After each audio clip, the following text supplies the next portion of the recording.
हम पढ़ रहे हैं तीसरा अध्याय अपवाह, और इसका आज हम देखेंगे भाग 2, जिसमें हम प्रमुख रूप से हिमालयी नदियों के बारे में चर्चा करेंगे और विस्तृत रूप से सिंधु नदी तंत्र का अध्ययन करेंगे।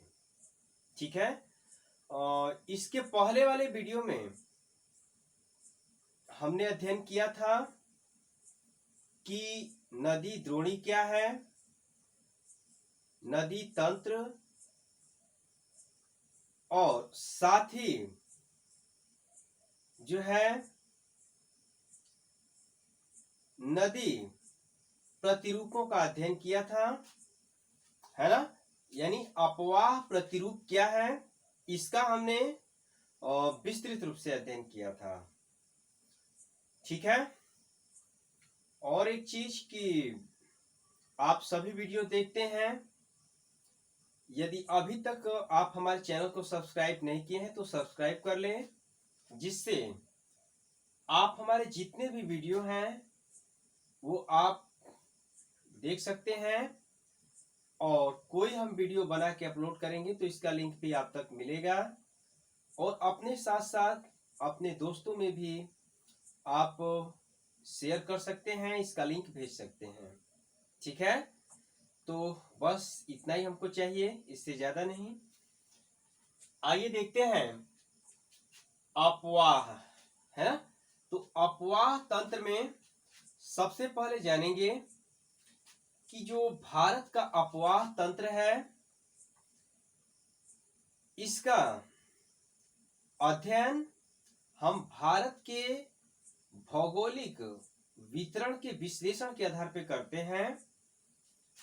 भारत की जो भौगोलिक आकृति है, इसके आधार पर भारतीय नदियों को प्रमुख रूप से दो भागों में हम विभक्त कर सकते हैं, और इसका अध्ययन भी हम प्रमुख दो तरह से करते हैं। जैसे पहला हिमालयी नदियां और दूसरा है प्रायद्वीपीय नदियां। यानी कहने का आशा यह है कि भारत की नदियों को हम विस्तृत रूप से दो भागों में बांट सकते हैं, हिमालयी नदियां और प्रायद्वीपीय नदियां। पुनः हिमालयी नदियों को तीन बड़े नदी तंत्र के रूप में अध्ययन किया जाता है। यानी हिमालय की तीन बड़ी नदी तंत्र हैं, सिंधु नदी तंत्र, गंगा नदी तंत्र और ब्रह्मपुत्र नदी तंत्र। नदियां तो बहुत सी हैं, निकलती हैं छोटी बड़ी, लेकिन ये तीन बड़ी नदियां हैं और बाकी सब इसकी सहायक नदियां हैं। ठीक है। तो सिंधु नदी, गंगा नदी और ब्रह्मपुत्र नदी, ये प्रमुख नदियां हैं। ठीक है।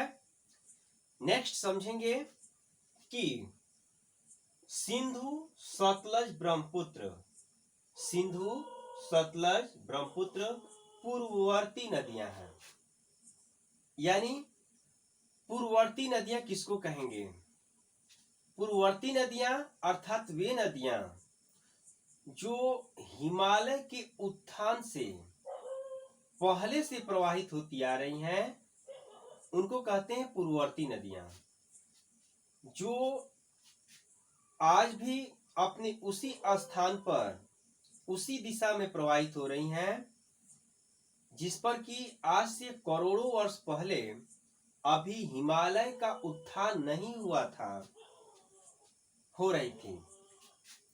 सीधे से अर्थों में समझेंगे कि पिछली वीडियो अगर आप देखे होंगे तो जब दूसरा अध्याय में पढ़ाए थे भारत का भौतिक स्वरूप, तो इसके भाग 3 में हम अध्ययन किए थे कि भारतीय प्लेट का संवहन और हिमालय का निर्माण। इसमें स्पष्ट किया था कि आज का जो हिमालय पर्वत है, हिमालय की श्रेणियां हैं, इसका निर्माण टेथिज भूसन्नति यानी टेथिस सागर के ऊपर उठने से, टेथिस सागर में जो अवसादी चट्टान थे उसके वलित होने से हिमालय की श्रेणियों का निर्माण हुआ। तो ये नदियां पहले टेथिस सागर में प्रवाहित होती थी। ये जो नदियां हैं सिंधु, सतलुज और ब्रह्मपुत्र टेथिस सागर में प्रवाहित हुआ करती थी। और जब भारतीय प्लेट और यूरेशियन प्लेट के टकराने से टेथिस में मोड़ पड़ने लगा, ऊपर की ओर उठने लगा, तभी भी ये नदियां उसी स्थान पे बनी रही।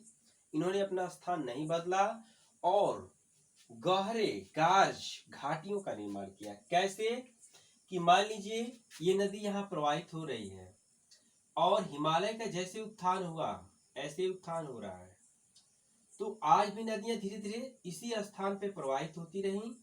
और देखेंगे कि इस तरीके से इन्होंने एक गहरे गार्ज का निर्माण कर लिया है, घाटी का निर्माण कर लिया है। ठीक है, ये गहरे गार्ज,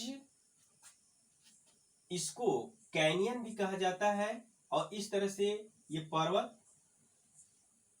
जैसी संरचना ऊपर है और बीच में ये नदियां अपने स्थान पे प्रवाहित इस तरह से पर्वत को काट के प्रवाहित हो रही हैं। इन्होंने अपना मार्ग नहीं बदला है। ठीक है, आए समझ में? तो ये नदियां हैं पूर्ववर्ती नदियां। आगे समझेंगे विस्तृत रूप से, फिर देखेंगे सिंधु नदी तंत्र। सिंधु नदी तंत्र का अध्ययन करने से पहले जानेंगे कुछ थोड़ा सा कि यहाँ पर तिब्बत में एक बहुत बड़ी झील है जिसका नाम है मानसरोवर झील। इस मानसरोवर झील के आसपास से ही 3 बड़ी नदियां निकलती हैं। सिंधु नदी जो कि जम्मू कश्मीर से होते हुए पाकिस्तान में चली गई है, और फिर यहाँ से सतलुज नदी, ये हिमालय की सभी श्रेणियों को काटने वाली एकमात्र नदी है जो हिमालय की तीनों श्रेणियों को काटती है। और फिर यहाँ से पूर्व की ओर चली गई है, वो है ब्रह्मपुत्र नदी जिसको तिब्बत में कहा जाता है सांगपो नदी। तो इसमें देखेंगे कि जो सिंधु नदी है मानसरोवर झील से ही इसका उद्गम है, बोखर चू के पास। मानसरोवर झील के पास है बोखर चू, यहाँ से सिंधु नदी निकलती है, पश्चिम की ओर प्रवाहित होती है? और देखें ये नदी लद्दाख की राजधानी लेह से होके जाती है और इधर गिलगिट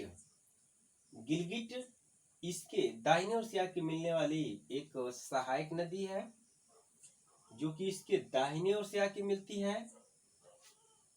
ये पाकिस्तान में चली आई है ना?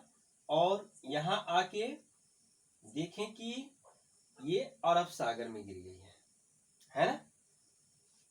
तो ये सिंधु नदी जो कि मानसरोवर झील से निकलती है और लद्दाख के लेह से होते हुए जम्मू कश्मीर और फिर पाकिस्तान में, इसकी 5 सहायक नदियां हैं जिनको पंचनद के नाम से जाना जाता है। ध्यान देंगे, 5 सहायक नदियां हैं जिनको पंचनद के नाम से जाना जाता है। इसके नीचे आप देखेंगे झेलम, चिनाब, रावी, ब्यास, सतलुज, ये 5 नदियां हैं। और क्रम से सबसे ऊपर झेलम, उसके नीचे चिनाब, फिर रावी, ब्यास और सतलुज। ये सभी नदियां अलग अलग स्थानों से निकलती हैं और संयुक्त रूप से सभी नदियां सिंधु नदी में आके मिठानकोट, एक स्थान है मिठानकोट नामक स्थान पे मिल जाती हैं। और फिर इसके आगे एक धारा होके यह नदी प्रवाहित होती है और जाके फिर अरब सागर में गिर जाती है। ठीक है, फिर देखेंगे कि एक नजर हम डाल लेते हैं कि भारत की प्रमुख लंबी नदियां कौन है, उसके बाद फिर इसको देखेंगे इसकी सहायक नदियां कहाँ से निकलती हैं, कहाँ मिलती हैं इसको देखिए। सबसे पहले कि भारत की प्रमुख लंबी नदियां कौन सी हैं।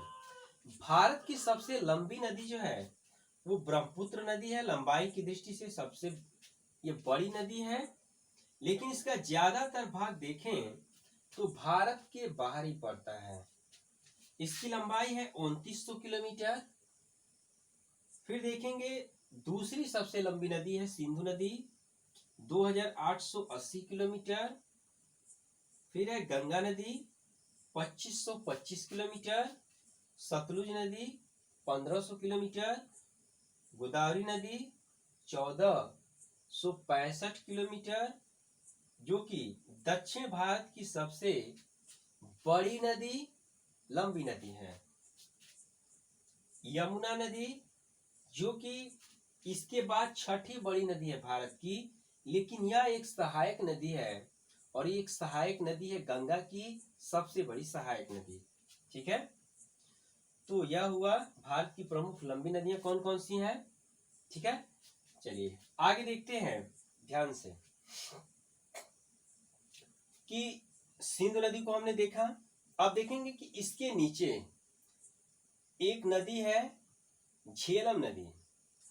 झेलम नदी जम्मू कश्मीर राज्य से निकलती है, और जम्मू कश्मीर राज्य में वेरीनाग झरने के पास एक झील है शेषनाग झील।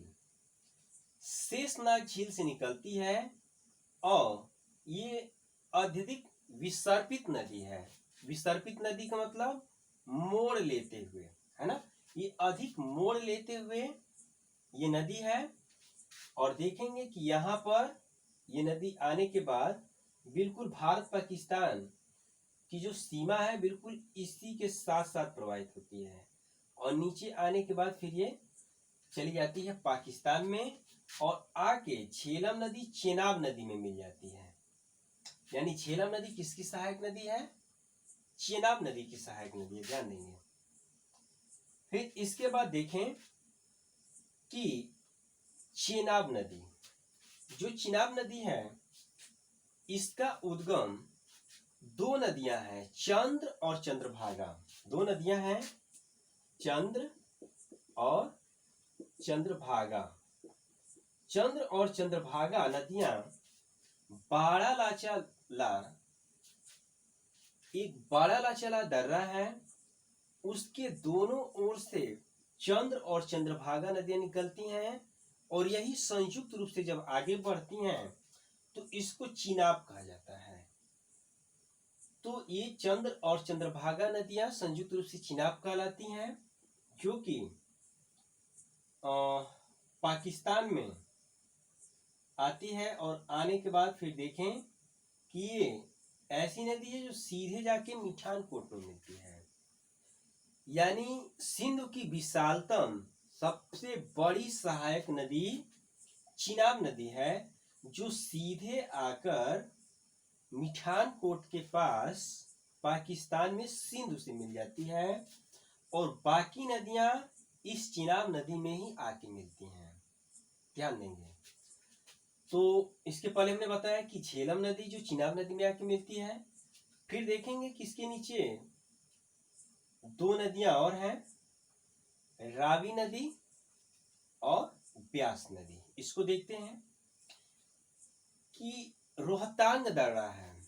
रोहतांग दर्रा हिमाचल प्रदेश में है, और इसी रोहतांग दर्रे के पास से दो नदियां निकलती हैं, रावी नदी जो आ जाती है पाकिस्तान में, और यह भी आके चिनाब नदी में मिल जाती है। बात इस क्लियर हो रही है, समझ में आ रही है। तो रोहतांग दर्रे से निकल के आती है और चिनाब नदी में मिल जाती है रावी नदी, और इसी के पास ब्यास कुंड नामक स्थान से ब्यास नदी निकलती है, जो कि पाकिस्तान में नहीं जाती है। भारत की ऐसी नदी जो पाकिस्तान में इन पंच नदियों में नहीं जाती है ब्यास नदी है, और ये सतलुज की सहायक नदी है। ध्यान देंगे कि यहाँ सतलुज नदी प्रवाहित हो रही है, जो सीधा आपका आके मिल रही है चिनाब नदी में। इस सतलुज की सहायक नदी है ब्यास नदी, जो कि ब्यास नदी ब्यास कुंड से रोहतांग दर्रे के पास से निकलती है और आके हरिके बैराज, एक स्थान है हरिके बैराज पंजाब में, वहां आकर ब्यास नदी सतलुज से मिल जाती है। ठीक है। और फिर यहाँ सतलुज नदी जो मानसरोवर झील के पास है, राकसताल मानसरोवर झील के पास है, यहाँ से निकलती है आपकी सतलुज नदी और पश्चिम की ओर ये प्रवाहित होते हुए आ गई है पाकिस्तान में और ये झेलम नदी में मिल जाती है। तो एकमात्र नदी सतलुज नदी, पूर्ववर्ती नदी, और ये सीधा आकर के देखेंगे झेलम नदी में चिनाब नदी में मिल जाती है और तीनों श्रेणियों को काटने वाली ये नदी है सतलुज नदी। हाँ, दूसरी चीज कि जितनी भी नदियां हैं, हिमालयी नदियां गहरे गार्ज का निर्माण करती हैं, कैनियन का निर्माण करती हैं और इसके साथ साथ भी आकार की घाटी का निर्माण करती हैं। यानी अपने मार्ग में पड़ने वाले चट्टानी सतह को ये काट छाट करके रास्ता बना देती हैं और पहले एक भ्रंश पड़ता है पहले जैसे एक भ्रंश जैसी संरचना होती है और यही भ्रंश क्या हो जाता है, एक इस तरह से भी आकार की घाटी में परिवर्तित हो जाता है और नदियां इसमें आपका भी आकार, यानी तली कैसी होती है, भी आकार की हो जाती है। और चूंकि नदियों की गति बहुत तीव्र होती है, इसमें प्रवाहित होती हैं और ध्यान देंगे कि इसके साथ साथ छिप्रिकाएं जलप्रपात बनाते हुए जब ये मैदानी क्षेत्रों में पड़ती है तो गुम्फित नदी, इसके साथ साथ समतल जो है कि मैदानी क्षेत्रों में प्रवेश करती है तो विसर्प लेते हुए जाती है, तो विसर्प गोखपुर झील बाढ़कृत मैदान का निर्माण करती है और अंततः ये नदियां पूर्व की ओर प्रवाहित होते हुए जाकर के या पश्चिम की ओर देखेंगे गई है, तो ये मैदानी भाग से होते हुए जाके डेल्टा का निर्माण करती हैं, जिसमें गंगा नदी और ब्रह्मपुत्र नदी का सबसे बड़ा डेल्टा विश्व में है सुंदरवन डेल्टा, पश्चिम बंगाल में है ना। तो इस तरीके से आप इसको समझ सकते हैं इन चीजों को कि नदियां पर्वतीय क्षेत्रों में गार्ज का, भी आकार की घाटी का, छिप्रिकाएं जलप्रपात का निर्माण करती हैं, मैदानी क्षेत्रों में गुम्फित नदी, फिर उसके बाद देखें कि जब मैदानी क्षेत्रों में पड़ते तो विसर्प गोखपुर झील है ना और बाढ़कृत मैदान का निर्माण करती हैं जो कि उपजाऊ मैदानी क्षेत्र बनता है। इस तरीके से इसको समझ सकते हैं। और एक नजर हम डाल लेते हैं, एक समझौता हुआ था सिंधु के जल को लेके, सिंधु नदी के जल को लेके एक समझौता हुआ था जिसको जानते हैं हम सिंधु जल समझौता। और यह हुआ था 1960 ईस्वी में, जब कि पंडित जवाहरलाल नेहरू और पाकिस्तान के राष्ट्रपति थे अयूब खान, इनके मध्य एक समझौता हुआ 19 सितंबर। देखेंगे कि पंडित जवाहरलाल नेहरू और पाकिस्तान के राष्ट्रपति अयूब खान के मध्य 19 सितंबर 1960 में रावलपिंडी में समझौते पर हस्ताक्षर हुआ और एक सहमति बनी। वो यह सहमति थी कि जो सिंध और उसकी सहायक नदियां हैं, तो जो ऊपर की तीन मुख्य बड़ी नदियां हैं सिंधु, झेलम, चेनाब, सिंध नदी, झेलम नदी और चेनाब नदी, इन तीन नदियों का 80% जल पाकिस्तान प्रयोग करेगा और 20% जल जो है भारत प्रयोग करेगा, इसका उपयोग करेगा। और नीचे की जो तीन नदियां हैं रावी, ब्यास, सतलज, तो रावी, ब्यास, सतलज का जो जल है इसका 80% भारत और 20% पाकिस्तान उपयोग करेगा। तो ये सहमति बनी, इस पर हस्ताक्षर हुआ जिसको हम सिंधु जल समझौते के नाम से जानते हैं। ठीक है, ये है और भी इसमें बहुत सी छोटी छोटी सहायक नदियां हैं, ठीक है। जैसे कि इसमें गिलगित नदी है ना, और काबुल है, कई नदियां हैं छोटी छोटी है जिनका अध्ययन अभी आपके लेवल पर इतना वो नहीं है, बहुत ज्यादा हो जाएगा।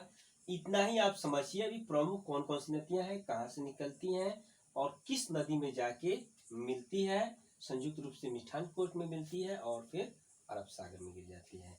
थोड़ा सा ब्रह्मपुत्र नदी को देख लेते हैं कि ब्रह्मपुत्र नदी जो है मानसरोवर झील के निकट चेमा युंग डुंग हिमानी से निकलती है। चेमा युंग डुंग हिमानी से निकलती है ब्रह्मपुत्र नदी और ये पूर्व की ओर प्रवाहित होती है और यहाँ पर एक टर्न लेते हुए, यू आकार का टर्न लेते हुए अरुणाचल प्रदेश राज्य से भारत में प्रवेश करती है। इसको अलग अलग नामों से जाना जाता है। तिब्बत में कहा जाता है सांगपो, अरुणाचल में कहा जाता है दिहांग और फिर असम में कहा जाता है ब्रह्मपुत्र। और यही नदी जब आ जाती है बांग्लादेश में तो इसको कहा जाता है जमुना, यमुना नहीं जमुना कहा जाता है ना, जमुना नदी, जमुना नदी कहा जाता है। तो ये था। फिर आगे हम अध्ययन करेंगे गंगा नदी तंत्र का विस्तृत रूप से। गंगा नदी और उसकी सहायक नदियां कौन कौन सी हैं इसका हम अध्ययन करेंगे। तो आज की वीडियो में इतना ही। इसके बाद फिर अगला भाग आप देखेंगे और अध्ययन करते रहिए, तैयारी को अपनी जारी रखिए और कमेंट बॉक्स में हमें जरूर बताएं कि वीडियो कैसा लगा और चैनल को लाइक, सब्सक्राइब, शेयर करना ना भूलें। ओके।